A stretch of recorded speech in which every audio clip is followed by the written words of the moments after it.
Dear students, today we are going to study mechanism of urine formation. Urine formation, it is a complex biological system, either retention or elimination of various substances in the body fluids. So nephron is the ultimate unit involved in the process of urine formation. So as you know that nephron is a structural and functional unit of the kidney. So that nephron is mainly involved in the process of urine formation. So urine formation process takes place in three stages: ultrafiltration, selective reabsorption and tubular secretion. Now we will see one by one. First is the ultrafiltration. The ultrafiltration takes place in the Malpighian body, which acts as a biological filter. So Malpighian body, it consists of Bowman's capsules and glomerulus. So collectively that structure is called as a Malpighian body. So ultrafiltration process or filtration process that takes place in the Malpighian body. The nephron is very thin membrane, about 2 micron thick, which separates blood in the afferent arterioles from the cavity of the capsule. The membrane has pores and thus functions like sieve. So nephron having a thin membranes, their thickness is 2 microns, and the membrane of nephrons having a small pores. So this is the structure of the Malpighian corpuscles or Malpighian body, that is glomerulus,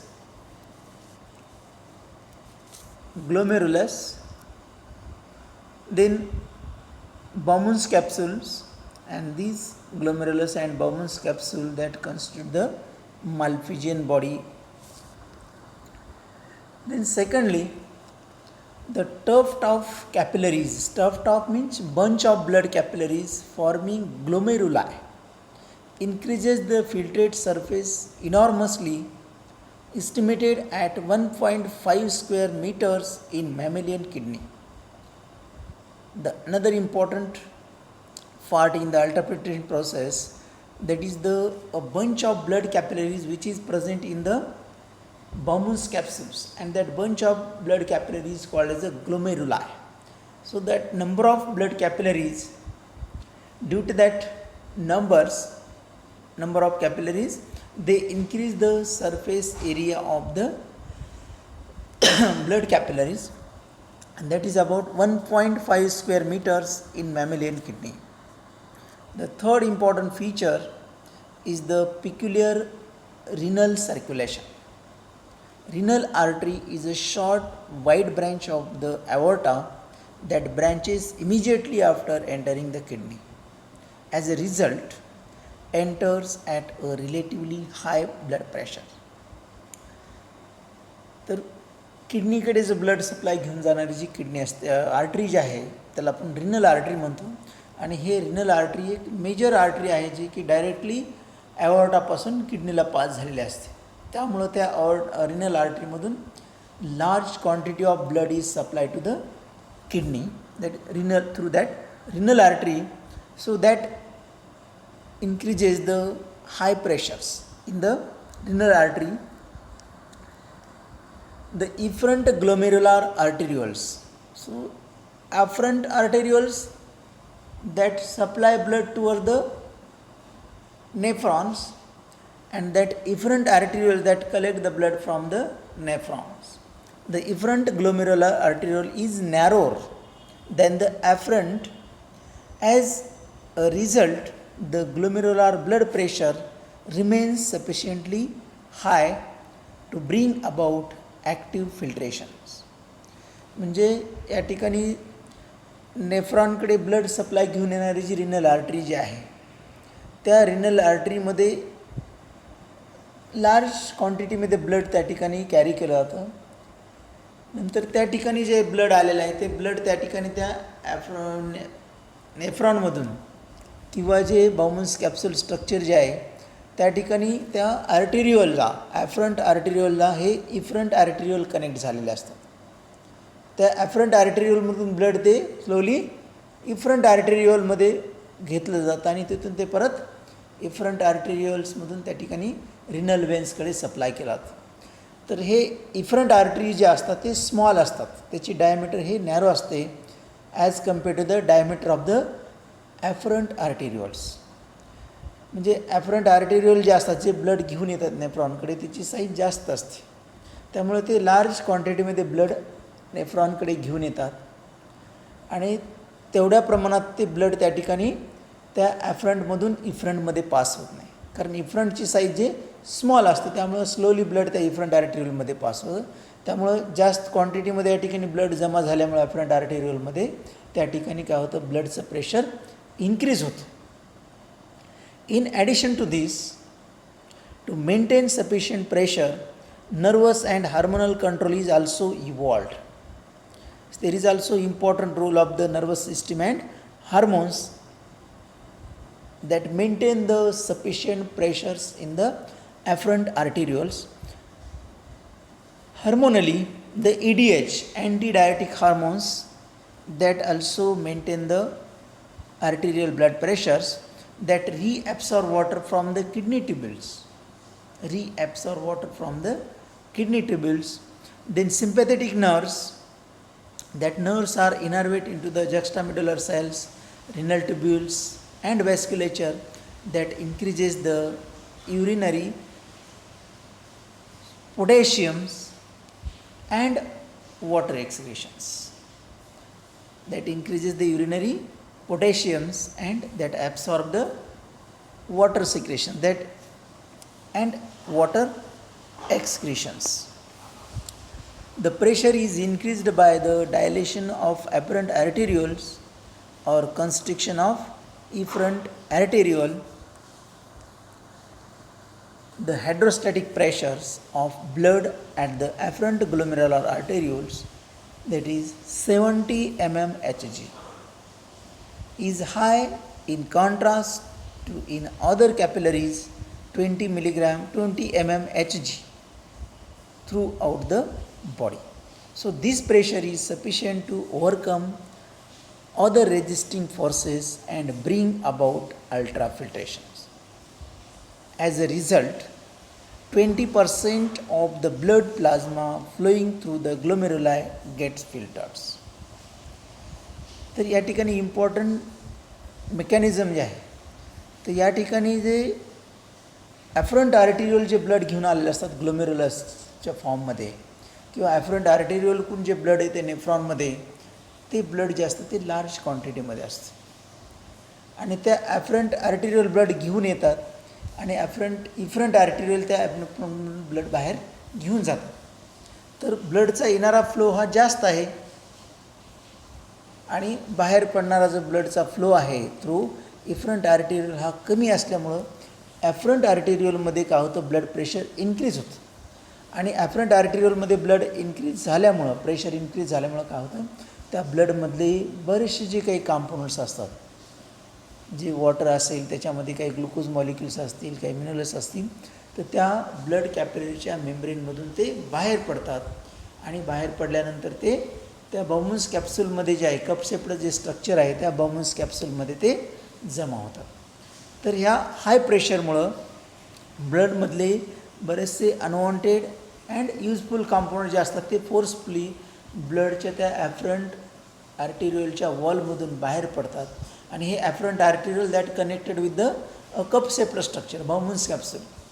तर Bowman's कॅप्सूलची membrane आणि या ॲफरंट आर्टेरिओलची जी membrane आहे, तर हे एकमेकाशी connect झालेले असतात आणि दोन्ही पोरस असतात, स्मॉल पोर्स असतात. बाउमन्स कॅप्सूल मेम्ब्रेनच्या याच्यावरती पोर्स असतात आणि ब्लड कॅपिलरीसुद्धा पोर्स असतात. त्यामुळं बरेचसे फोर्समुळं काय होतं, ब्लडमधले जे सॉलिड कॉम्पोनंट जे असतील एक्सेप्ट ब्लड सेल्स, बाकी जे स्मॉल मॉलिक्युलर वेटचे जे प्रोटीन्स वगैरे असतील, ग्लुकोज असेल, त्या ब्लड कॅपिलरीमधून ॲफरंट आर्टेरिओलच्या ब्लड मेम्ब्रेनमधून त्या ठिकाणी ते बाहेर पास होतात आणि नंतर ते बाउमन्स कॅप्सूलमध्ये जमा होतात. तर अशा प्रकारे 20% ब्लड प्लाझ्मा जो असतो त्या ग्लोमेरुलायच्या मदतीनं फिल्टर केला जातो बाउमन्स कॅप्सूलमध्ये. As a result ultrafiltration except blood corpuscles, high molecular weight plasma proteins and certain dyes, rest all other substances are filtered off at the Malpighian body. जे फक्त जर ब्लड सेल्स सोडल्या किंवा हाय मॉलिक्युलर प्रोटीन जर आपण सोडले तर बाकीचे ब्लडमधले बरेचसे जे कॉम्पोनंट असतात ते कॉम्पोनंट्स त्या ठिकाणी त्या ब्लडमधून त्या ब्लडच्या वॉलमधून बाहेर पडतात आणि बाहेर पडून ते त्या ब्लड कॅपिलरीची वॉल आणि बाउमन्स कॅप्सूलची वॉल जी असते ती एकमेकाशी कनेक्ट असतात. तर त्या वॉलमधून मेम्ब्रेनमधून ते बाउमन्स कॅप्सूल म्हणजे कप सेपल स्ट्रक्चरमध्येच काय होतं ते नेफ्रॉनमध्ये ते मटेरियल जमा होतं, त्याला आपण फिल्ट्रेट म्हणतो. So at the end of first stage glomerular filtrate contains low molecular weight proteins and near about 95% of water, glucose, salts, urea, etc. is get filtered. The next step is a selective reabsorption. आता selective reabsorption म्हणजे काय असतं, या ठिकाणी ब्लडमधून त्या glomerulus कॅप्सूलमध्ये किंवा बाउमन्स कॅप्सूलमध्ये ब्लडमधून जे काही युजफुल कॉम्पोनंट जे असतात किंवा जे वॉटर असतं ते वॉटरसुद्धा ब्लडच्या कॅपिलरीजमधून ते बाहेर पडलेलं असतं आणि ते त्या नेफ्रॉनमध्ये जमा झालेलं असतं. तर हे जे इम्पॉर्टंट कॉम्पोनंट जे जमा झाले आहेत ग्लोमेरुलर फिल्ट्रेटमध्ये ते कॉम्पोनंट्स परत रिॲब्सॉर्ब करून घेतले आहेत ब्लडमध्ये through the wall of the blood capillaries and wall of the tubular parts of the nephrons. So reabsorption is the intake of useful substances into the blood from the glomerular filtrate. Glomerular filtrate म्हणजे काय, त्या ठिकाणी ब्लडमधले जे काही components त्या blood कॅपिलरीमधून जे बाहेर पडलेले असतात ते सर्व कॉम्पोनंट त्या बाउमन्स कॅप्सूलमध्ये जमा होतात किंवा ग्लोमेरुलस त्या ठिकाणी जमा होतात, त्याला आपण ग्लोमेरुलर फिल्ट्रेट म्हणतो. हा फिल्ट्रेट त्या ठिकाणी नेफ्रॉनमध्ये जमा झाले असतो. Every day about 180 litres of glomerular filtrate are form. म्हणजे जवळपास 180 लिटर ग्लोमेरुलर फिल्ट्रेट त्या ठिकाणी आपल्या बॉडीमध्ये जमा होतं nephron किडनीमध्ये. But the normal man excretes only 1 to 2.5 liter of urine, that is about 1% of the glomerular filtrates. पण हा ठिकाणी 180 लिटर जो ग्लोमेरुलर फिल्ट्रेट जमा झालेला असतो नेफ्रॉनमध्ये, सर्व नेफ्रॉनमध्ये मिळून किंवा किडनीमध्ये, त्याच्यापैकी फक्त युरिनमधून जे बाहेर टाकलं त्याचं युरिनमधून जे शरीराच्या बाहेर टाकलं ते 1 to 2.5 लिटर असतं. म्हणजे त्या 180 लिटर 80 लिटर ग्लोमेरुलर फिल्ट्रेटमधून फक्त 1 ते 2.5 लिटर युरिन तयार होतं. तर बाकीचं जे फिल्ट्रेट आहे ते फिल्ट्रेटमधले जे कॉम्पोनंट्स असते ते कॉम्पोनंट्स सर्व ते ब्लडमध्ये ॲब्सॉर्ब करून घेतलेले असतात. कारण फर्स्ट स्टेजमध्ये काय होतं, अल्ट्राफिल्ट्रेशनमध्ये ते युजफुल जे कॉम्पोनंट्स असतील किंवा जे वॉटर असतं ते फोर्सफुली त्या ब्लड कॅपिलरीजमधून बाहेर पडलेलं असतं आणि त्या नेफ्रॉनमध्ये जमा झाले असतात. पण हे वॉटर असेल किंवा ग्लुकोज मॉलिक्युल्स असतील, काही प्रोटीन्स असतील, ते आपल्या शरीरासाठी आवश्यक असतात. तर ते नेफ्रॉनमधून परत ते आपल्या ब्लडमध्ये ॲब्सॉर्ब करून घेतले जातात. तर हे ट्युब्युलर पोर्शन जो आहे नेफ्रॉनचा म्हणजे प्रॉक्झिमल कॉन्व्हेंटेड ट्युब्यूल जे आहे त्या ट्युब्यूलच्या भोवती काय असतं, ब्लड कॅपिलरीचं नेटवर्क असतं. तर त्या ट्युब्युलर पार्टमधून त्या प्रॉक्झिमेटल ट्युब्यूलच्या मेम्ब्रेनमधून परत हे वॉटर, प्रोटीन्स, ग्लुकोज हे परत ब्लड कॅपिलरीच्या मदतीनं ते ब्लडमध्ये रिॲब्सॉर्ब करून घेतले जातात. तर 180 लिटर ग्लोमेरुलर फिल्ट्रेटपैकी फक्त त्याच्यातलं 1 to 2.5 लिटर ऑफ युरिन तयार होतं. सो दस out of the 180 litre of glomerular filtrate about 178 or 179 liter are reabsorbed. So reabsorption is carried out in the tubular part of the nephron, that is proximal tubules is richly supplied with the blood vessels. So branching out from the efferent glomerular arteries.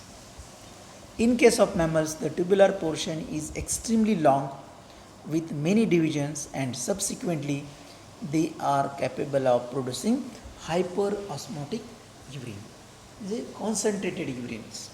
So the glomerular filtrate is very much dilute as compare to the urine that is eliminated out. म्हणजे जे final urine शरीराच्या बाहेर जे excrete होतं आपलं, त्याच्यापेक्षा हा जो ग्लोमेरुलर फिल्ट्रेट जो आहे हा कितीतरी पटीनं तो डायल्यूट असतो, कारण त्याच्यामध्ये वॉटर असतं, एक्सेस वॉटर असतं, त्यानंतर बाकीचे प्रोटीन्स ग्लुकोज असतात, त्यामुळे ते डायल्युटेड असतं. So during second stage, concentration of the filtrate is brought about by the process of selective reabsorptions. Selective reabsorption is a process in which the important components which is present in the glomerular filtrate, that components is again absorbed from the nephron into the blood. That is selective reabsorption. So it involves the reabsorption of number of substances like glucose, amino acids, salts, water, etc., which are filtered off unavoidably at the glomerulus during ultrafiltrations. So हे components unavailability म्हणजे due to high pressures ते त्या ब्लडमधून बाहेर पडलेले असतात, पण ते आपल्या शरीरासाठी परत आपल्याला ब्लडमध्ये ॲब्सॉर्ब करून घेणं आवश्यक असतं. At the same time non essential substances like excess of water and electrolytes, waste products like urea, uric acid, etc. are allowed to pass out from subsequent eliminations. At the same time, ज्यावेळेस आपले काही components important component आपण glomerular फिल्ट्रेटमधून ब्लडमध्ये absorb करून घेत असतो, at the same time काही जे waste product जे असतात किंवा एक्सेस वॉटर असेल, काही इलेक्ट्रोलाइट्स असतील, युरिक ॲसिड असेल, ते ब्लडमधून त्या फिल्ट्रेटमध्ये ॲड केलं जातं. Water reabsorption occurs by osmosis, which is a passive process. आता वॉटर रिअब्सॉर्प्शन जे आहे त्या ग्लोमेरुलर फिल्ट्रेटमधून किंवा नेफ्रॉनमधून ब्लडमध्ये ॲब्सॉर्ब करून घेतलं, इथे पॅसिव्ह प्रोसेस आहे due to hire concentrations. Higher कॉन्सन्ट्रेशनमुळं काय होतं, हायर कॉन्सन्ट्रेटकडून ते लोअर कॉन्सन्ट्रेटेड पास होतं, ते ॲटोमॅटिकली ते नेफ्रॉनमध्ये ब्लडचं त्या ग्लोमेरुलरमध्ये वॉटरचं कॉन्सन्ट्रेशन जास्त असतं, त्यामुळे ते वॉटर नेफ्रॉनमधून ब्लडमध्ये पास होतं. But the absorption of glucose, amino acids and vitamins is a active process.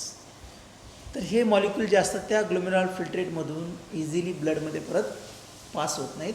That require certain types of that spend some energy for that process, activation process. Some substances like water and glucose in normal case are reabsorbed totally and are called as high threshold substances. High threshold substances म्हणजे काही glucose वगैरे जे असेल किंवा water जे असेल ते totally त्या ठिकाणी त्या फिल्ट्रेटमधून किंवा नेफ्रॉनमधून ब्लडमध्ये टोटली ॲब्सॉर्ब करून घेतले जातात, त्याला हाय थ्रेशोल्ड सबस्टन्स म्हटलं जातं. Others like urea, uric acid, salts are partly reabsorb and partly excreted out called as a low threshold substances. तर काही जे सबस्टन्सेस असतील, युरिया असेल, युरिक ॲसिड किंवा सॉल्ट्स, ते टोटली त्या नेफ्रॉनमधून ब्लडमध्ये ॲब्सॉर्ब होत नाहीत, तर ते पार्टली ब्लडमध्ये ॲब्सॉर्ब होतात, पार्टली त्या नेफ्रॉनमध्येच राहतात, त्याला लो थ्रेशोल्ड सबस्टन्स म्हणलं जातं. Still others like sulphates and creatine are normally not reabsorb at all and are designated as a non-threshold substances. So the resultant filtrate can be called as a urine, which is a very much concentrated. तर काही substances असतील किंवा काही salt असेल, creatinine असेल, ते त्या फिल्ट्रेटमधून ब्लडमध्ये परत ॲब्सॉर्ब होत नाहीत, त्याला आपण नॉन थ्रेशोल्ड सबस्टन्सेस म्हणतात. ते सबस्टन्सेस ॲज इट इज त्या फिल्ट्रेटमधून in the form of urine ते बाहेर एक्सक्रीट केले जातात. तर अशा प्रकारे हे रिअब्सॉर्प्शन प्रोसेस झाल्यानंतर त्या ग्लोमेरुलर फिल्ट्रेटमध्ये important components water, proteins, glucose reabsorb करून घेतल्यानंतर ते युरिन जे आहे ते फायनल युरिन त्या ठिकाणी तयार होतं सेकंड स्टेपमध्ये. आता third step and last step that is a tubular secretion. Secretion is the release of unwanted materials from the blood into the nephrons. आता या ट्युब्युलर सिक्रेशनमध्ये काय होतं की जे काही परत अनवॉन्टेड काही मटेरियल्स असेल ते त्या ट्युब्युलरमध्ये किंवा नेफ्रॉनमध्ये परत ते सिक्रेट केलं जातं, रिलीज केलं जातं. The concentration of certain substances in the final urine is higher than the present in the glomerular filtrate. म्हणजे ग्लोमेरुलर फिल्ट्रेटमधलं जे फिल्ट्रेट आहे किंवा त्या ठिकाणी ते जे जमा झालेले वेस्ट मटेरियल जे आहे ते कंपाऊंड जे आहे त्याच्यापेक्षा या ठिकाणी हे जे युरिन असतं फायनल स्टेजचे जे युरिन त्या ठिकाणी तयार होतं that is higher concentrated than the present in the glomerular filtrate. Urinary epithelium secretes some substances into the lumen of the urinary tubules. तर युरिनरी इपिथेलियम जे आहे त्या ठिकाणी नेफ्रॉनची जी वॉल असेल किंवा मेम्ब्रेन असेल urinary epithelium that secrete some substances into the lumen of the urinary tubules. This secretion is mainly occurs in the convoluted tubules, distal convoluted tubules and proximal convoluted tubules. तर या ट्युब्युल्समध्ये हे mainly secretion घडून येतं. So K plus potassium hydrogen ions are secreted into the PCT. Proximal converted tubules मॅट्रिकन या K plus ions H plus ions त्या फिल्ट्रेटमध्ये release केले जातात. Creatinine and phosphates are other substances secreteds. तर हे सुद्धा सबस्टन्सेस जे आहे ते परत ब्लडमधून त्या नेफ्रॉनमध्ये किंवा त्या ट्युब्युलर PCTमध्ये किंवा DCTमध्ये रिलीज केले जातात. A few substances are added to the urine by this steps. So ions like potassium are excreted by the tubular secretion. Urine formation entirely by the tubular secretion is physiologically significant as it involves practically no water loss. So thus animals inhabiting dry environments have a reduced size of glomeruli and urine formation goes on entirely by these steps. The desert animals वगैरे असतील किंवा dry याच्यामधले जे animals असतात तर त्याची जी glomerular जे असते ते रिड्यूस साईज असते. त्याचं जो ब्लड कॅपिलरी जे असतात ते खूप कमी प्रमाणात त्या ठिकाणी त्या बॉम्बस कॅप्सूलमध्ये प्रेझेंट असतात. कारण त्या ठिकाणी काय होतं की अल्ट्राफिल्ट्रेशनमधून वॉटर जास्त प्रमाणात त्या ठिकाणी त्या नेफ्रॉनमध्ये पास केलं जातं. तर या ठिकाणी डेझर्ट्स किंवा ड्राय एन्व्हायरमेंटमध्ये जे ॲनिमल असतात त्याचे ग्लोमेरुलर साईज हे स्मॉल असते. ग्लोमेरुलर म्हणजे काय that is a bunch of blood capillaries that is called as a glomeruli. To this final form of urine, epithelial cells and mucus may be added before it is. Again, त्या फिल्ट्रेटमध्ये किंवा युरिनमध्ये काय होतं epithelial cells आणि mucus त्या ठिकाणी secrete केला जातो before that urine is conveyed to the urinary bladder. So in the urinary bladder the urine may be stored temporarily and then eliminated. So in this way the urine formation process takes place by these three methods, by these three steps: ultrafiltration, selective reabsorption and tubular secretions, and finally the concentrated urine is formed, and that concentrated urine is then passed into the urinary bladder, and through urinary bladder that urine is passed outside the body. Thank you.